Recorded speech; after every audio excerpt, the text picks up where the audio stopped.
कथेचं नाव आहे बदक चाललं जत्रेला. एका गावात जत्रा लागली होती. विशेष म्हणजे या जत्रेला प्राणीसुद्धा जाऊ शकत होते.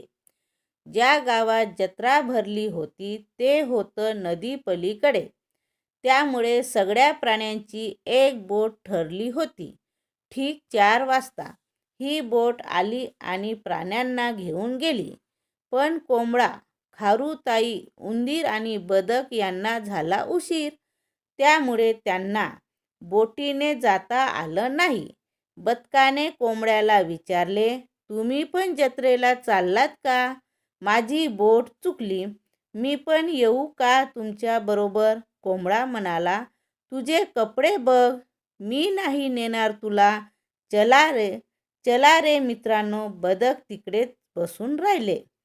नदीपाशी पोचल्यावर उंदीर म्हणाला, आता ही नदी कशी पार करायची? खारुताई म्हणाली, हो ना, मला नाही बाई पोहता येत. तिघही विचारात पडले. तेवढ्यात बदक तिकडून दोरीला लाकडी ओढका बांधून आणताना दिसले.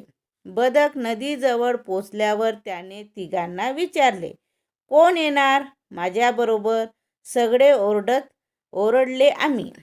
मग कोंबडा बसला मध्ये, उंदीर पुढे आणि खारुताई मागे.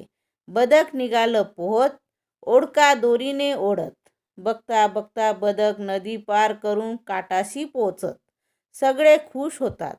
कोंबडा बदकाची माफी मागतो आणि सगळेजण जत्रेमध्ये मजा करण्यासाठी निघतात आणि तिकडे पोचल्याबद्दल खूप खूप खुश होतात.